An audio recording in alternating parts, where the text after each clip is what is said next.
ஸ்ரீ சாய் சச்சரித்தம் அத்தியாயம் 2. இதை எழுதுவதன் காரணமாக திரு ஹேமந்த் பந்த் தெரிவிப்பது: முதலாம் அத்தியாயத்தில் கோதுமை மாவரைத்து அதை கிராம எல்லைகளில் தூவிவிட்டதன் மூலம் காலரா தொத்து வியாதியை தடுத்து அளித்ததான சாய்பாபாவின் அற்புதத்தை கண்டோம்.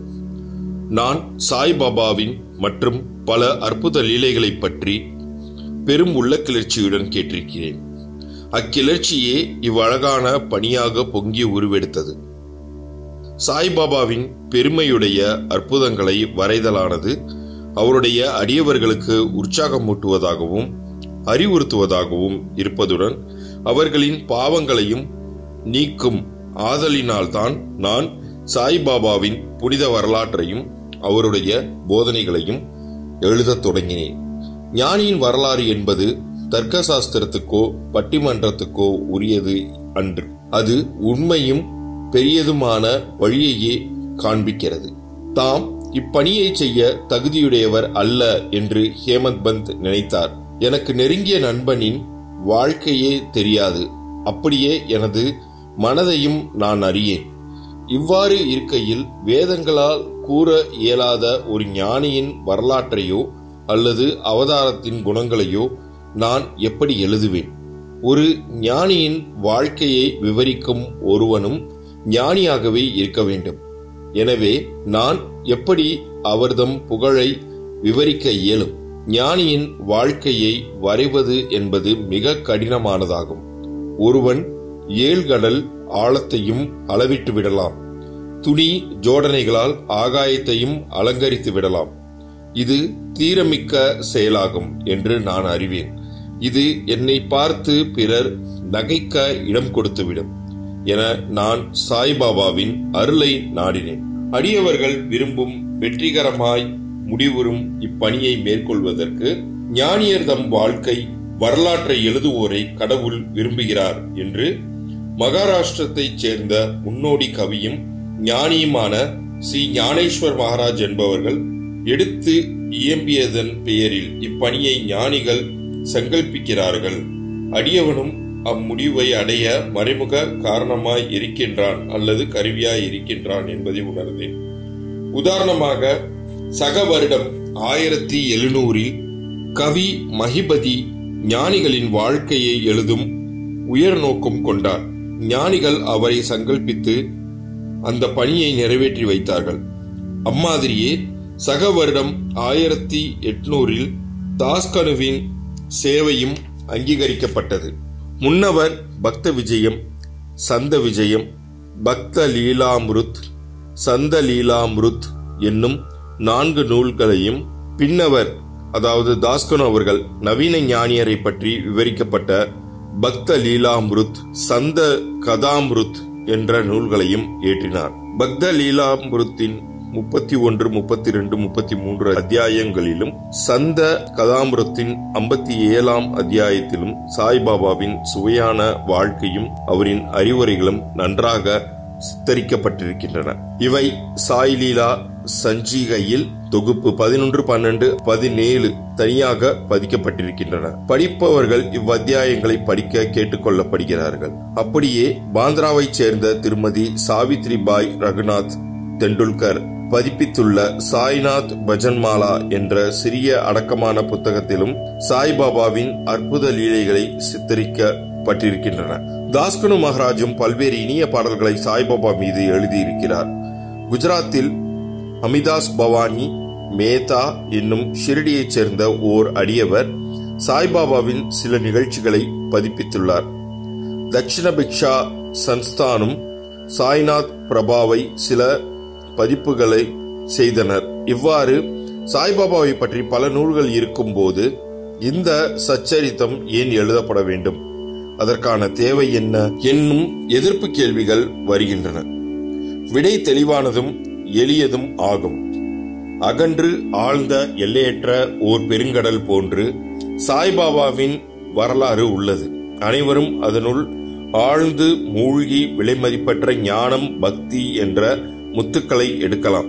நல்லுணர்வில் ஊறி கிடக்கும் மக்களுக்கு அவற்றை கொடுக்கலாம். சாய்பாபாவின் கதைகள், சிறுகதைகள், அறிவுரைகள் ஆகியவை மிகவும் அற்புதமானவை.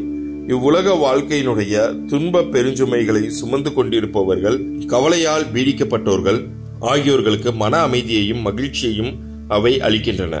வேத அறிவை ஒற்ற விறுவிறுப்புள்ளதும் அறிவூட்டுவதுமான சாய்பாபாவின் இப்போதனைகளை எல்லாம் கேட்கப்பட்டு நற்சிந்தனை செய்யப்பட்டால் அடியவர்கள் கோரும் பிரம்மத்துடன் ஐக்கியமாதல் அல்லது அஷ்டாங்க யோகம் அல்லது தியான பேரின்பம் முதலியவற்றை பெறுவர். எனவே இந்நிகழ்ச்சிகளை பொறுக்கி எடுக்க எண்ணம் கொண்டேன். அதுவே எனது சிறந்த வழிபாடு ஆகும். சாய்பாபாவின் தரிசனத்துக்கு கொடுத்து வைக்காத இவ்வெளிய ஆத்மாக்களின் கண்களுக்கு இந்நிகழ்ச்சி தொகுப்புகள் பேர் உவகையாக இருக்கும். எனவே நான் சாய்பாபாவின் போதனைகளையும் இயற்கையானதும் எல்லையற்றதுமான தன்னுணர்வு கருத்துக்களையும் சேகரிக்க முற்பட்டேன். இப்பணியில் பாபாவே என் உள்ளுணர்வை கிளப்பிவிட்டார். உண்மையில் என்னுடைய அகங்காரத்தையும் அவர்தம் பாதத்து அடியில் சமர்ப்பித்து இம்மை மறுமை இரண்டிலும் என்னை பூரண சந்தோஷமாக்குவார் என்று எண்ணினேன். இப்பணிக்கு நானே எனக்கு அனுமதி அளிக்கும்படி சாய்பாபாவை கேட்க முடியவில்லை. பாபாவின் நெருங்கிய அடியவரான மாதவ்ராவ் தேஷ்பாண்டே என்ற ஷாமாவிடம் பாபாவிடம் எனக்காக கேட்கும்படி கேட்டுக்கொண்டேன். அவர் எனது எண்ணத்திற்காக பாபாவிடம் வாதாடினார். எனது வேண்டுகோளின்படி திரு மாதவ்ராவ் ஷிண்டே பாபா அவர்களிடம், இந்த அண்ணா சாஹேப் தங்கள் வரலாற்றை எழுத விரும்புகிறார். நான் ஓர் ஏழை பக்கிரி என்று கூறாதீர்கள். ஆயினும் நீங்கள் சம்மதித்து அவருக்கு உதவி அளிப்பதாக கூறினால் அவர் எழுதுவார். தங்கள் திருவடி கருணையே இப்பணியை நிறைவேற்றிவிடும். தங்கள் அருள் துணையின்றி எதுவும் வெற்றிகரமாக செய்ய இயலாது என்று வேண்டிக் கொண்டார். சாய்பாபா இவ்வேண்டுகோளை திரு செவி மடுத்ததுடன் உருகி உதி என்னும் திருநீர் அளித்து ஆசிர்வதித்து தன்னுடைய வரம் நல்கும் கரத்தை என் தலைமேல் வைத்து நிகழ்ச்சிகள், அனுபவங்கள் ஆகியவற்றை தொகுத்து குறிப்பெடுத்து வைத்துக் கொள்ளட்டும். நான் இவருக்கு உதவி செய்வேன். அவர் ஒரு புறக்கருவியே ஆவார். என்னுடைய வரலாற்றை நானே எழுதி என்னுடைய அடியவர்களின் ஆவலை பூர்த்தி செய்ய வேண்டும். அவர்தம் அகங்காரத்தை அறவே களைந்து என் பாதங்களில் சமர்ப்பித்து விடட்டும். வாழ்க்கையில் இவ்வாறு செய்பவனுக்கே நான் மிகவும் உதவி புரிகிறேன். என்னுடைய வாழ்க்கை நிகழ்ச்சிகளை பற்றி என்ன? நான் அவருடைய வீட்டில் ஒல்லும் வகையெல்லாம் ஓவாதே பணிபுரிகிறேன். அதாவது அல்லும் பகலும் இடைவிடாது அவர்களுக்கு நல்லாசிகள் வழங்குகிறேன். அவருடைய அகங்காரம் சிறுதுளியும் எஞ்சியிராமல் அறவே அழிக்கப்பட்டுவிட்டால் நானே அவர்களுக்குள் புகுந்து என் வாழ்க்கை நிகழ்ச்சிகளை எழுதுவேன். அடியவர் தம் உள்ளங்களில் எனது நிகழ்ச்சிகள், அறிவுரைகள் நம்பிக்கையூட்டும். எளிதில் தன்னை உணரலாம். பேரானந்த பெருநிலையையும் அவர்கள் எளிதில் பெறுவார்கள். ஆயினும் ஒருவரது சொந்த கருத்தையே நிலைப்படுத்தல், மற்றவர் கருத்தை மறுக்கச் செய்யும் முயற்சிகள், ஒரு பொருளின் நன்மை தீமை இவற்றை பற்றி விவாதங்கள் இருத்தல் கூடாது என்று பகிர்ந்து அருளினார். விவாதம் என்னும் சொல்லானது ஹேமந்த் பந்த் என்னும் பட்டத்தை நான் பெற்ற நிகழ்ச்சியை விவரிக்க கொடுத்திருந்த வாக்குறுதியை ஞாபகப்படுத்துகிறது. அதையே இப்போது கூறுகிறேன். காக்கா சாஹேப் தீக்ஷித், நானா சாஹேப் சந்தோர்கர் ஆகியோர்களுடன் நான் நெருங்கி நட்போடு இருந்தேன். அவர்கள் என்னை ஷீரடிக்கு போய் பாபாவின் தரிசனத்தை பெறும்படி வலியுறுத்தினார்கள். ஆயினும் இடையில் கிளம்பிய ஏதோ ஒன்று என்னை ஷீரடிக்கு போக விடாமல் தடுத்தது. லோனாவாலாவில் உள்ள எனது நண்பனின் புதல்வன் காய்ச்சல் அடைந்தான். எனது நண்பன் வைத்திய முறை மற்றும் வேண்டுதல் முறைகளில் உள்ள எல்லா வழிகளிலும் முயன்றார். இருப்பினும் காய்ச்சல் குறையவில்லை. முடிவாக தனது குருவை தன் மகனின் படுக்கைக்கு பக்கத்தில் அமர்த்தி வைத்தார். இதுவும் கூட பலனளிக்கவில்லை. இதை கேள்வியுற்றதும் என் நண்பனின் பையனை காப்பாற்ற முடியாத குருவால் என்ன பயன்? குரு நமக்கு எதையுமே செய்ய இயலாதவரானால் நான் ஏன் ஷீரடிக்கு போக வேண்டும் என்றவாறு எண்ணம் கொண்டு எனது ஷீரடி விஜயத்தை ஒத்தி போட்டேன். இருந்தாலும் தடுக்க முடியாதது நிறைவேறியே தீர வேண்டும். அது என் விஷயத்தில் பின்வருமாறு நடைபெற்றது. பிராந்திய ஆபீசர் நானா சாஹேப் சந்தோர்கர் பசீனுக்கு சுற்றுலா போய் கொண்டிருந்தார். தானேவில் இருந்து தாதருக்கு வந்து பசீனுக்கு செல்லும் வண்டிக்காக காத்துக் கொண்டிருந்தார். இடையில் பாந்திராவுக்கு செல்லும் ஒரு வண்டி வந்தது.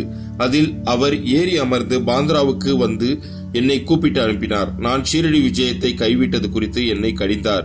எனது ஷீரடி பயணத்தை பற்றி நானாவின் வாக்குவாதங்கள் திருப்தி அளிக்கக்கூடியதாகவும் உற்சாகமூட்டுவதாகவும் இருந்தன. எனவே நான் அன்று இரவே ஷீரடிக்கு புறப்பட திட்டமிட்டேன். என்னுடைய சாமான்களை கட்டி முடித்து ஷீரடிக்கு புறப்பட்டேன். தாதருக்கு போய் அங்கிருந்து மான்மாட் போகும் வண்டியை பிடிக்க திட்டமிட்டு தாதருக்கு பயணச்சீட்டு பெற்று வண்டியில் அமர்ந்திருந்தேன்.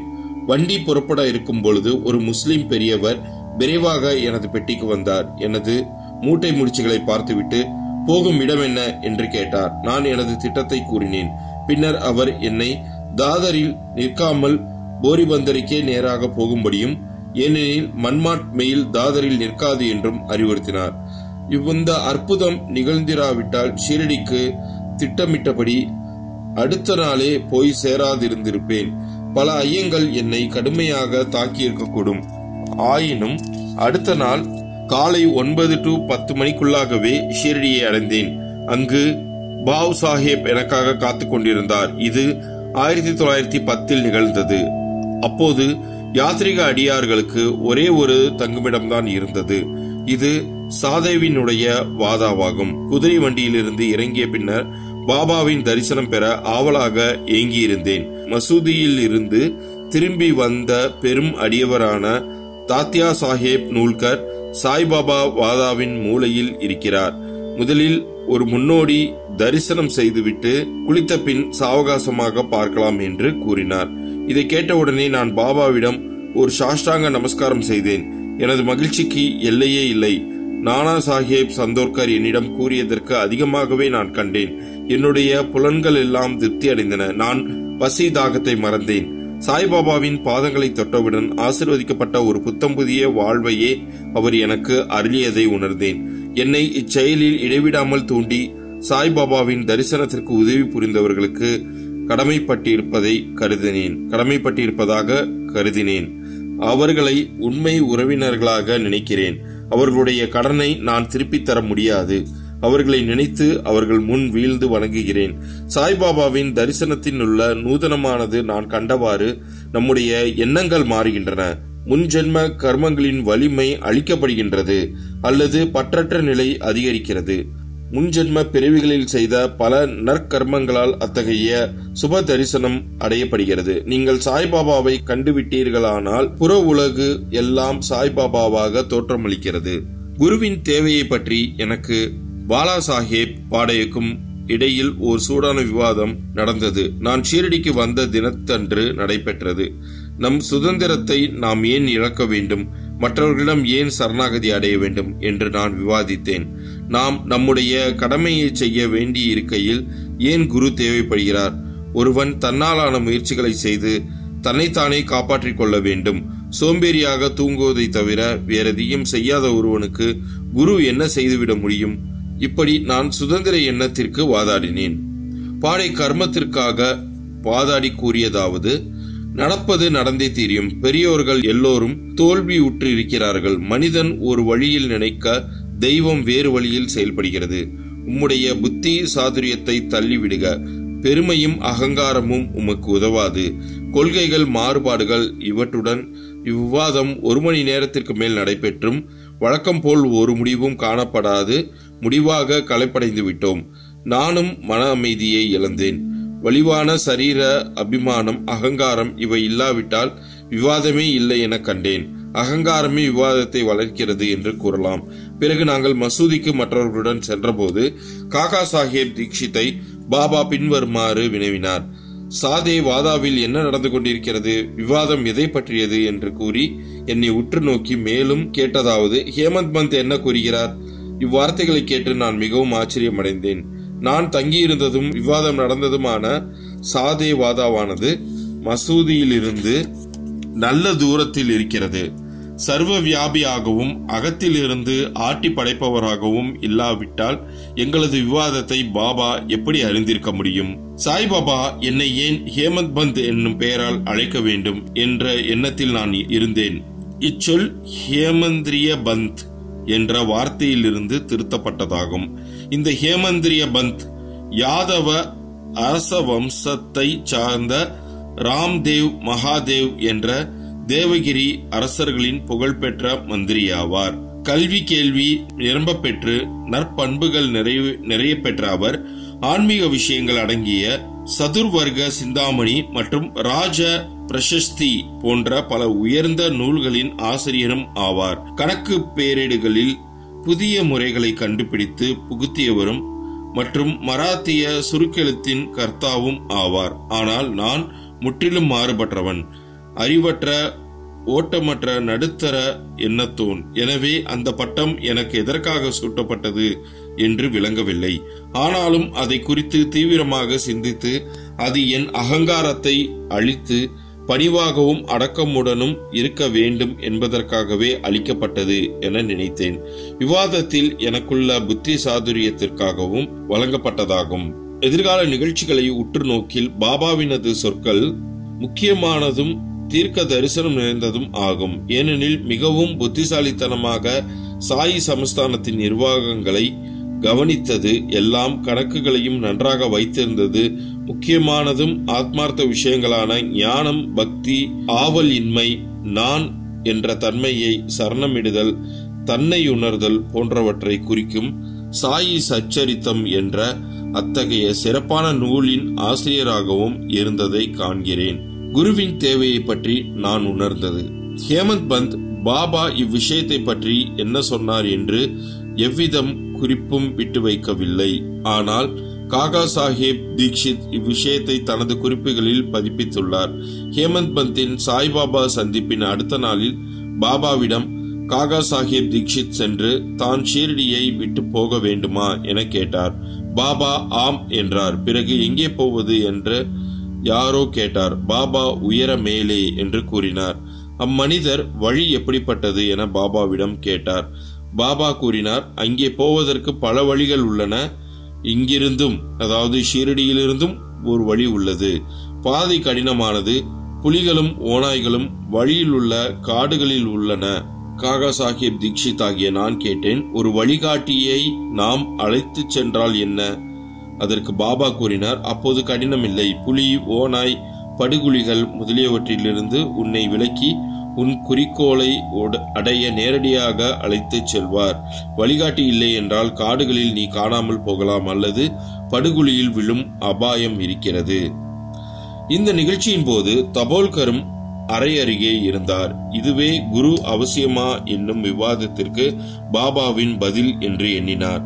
ஒரு மனிதன் சுதந்திரமானவனா அல்லது கட்டுப்பட்டவனா என்னும் விவாதம் ஆன்ம விஷயங்களில் உபயோகமில்லை என்றும் இவ்வத்தியாயத்தின் மராத்தி மூலப்பதிப்பில் விளக்கப்பட்டபடி பெரிய அவதாரங்களான ராமர், கிருஷ்ணர் முதலியோர் தனது குருக்களான வசிஷ்டர், சாந்திபனி ஆகிய முனிவர்களிடம் தன்னை அறிவதற்காக சரணடைந்தார்கள் என்றும் குருவினுடைய உபதேசத்தினாலேயே பரமார்த்திகம் அடையப்படுகிறது என்றும் நம்பிக்கையும் பொறுமையுமே அத்தகைய முன்னேற்றத்திற்கு தேவையான நற்பண்புகளாம் என்பதுமே பாபாவின் திருக்குறிப்பாகும்.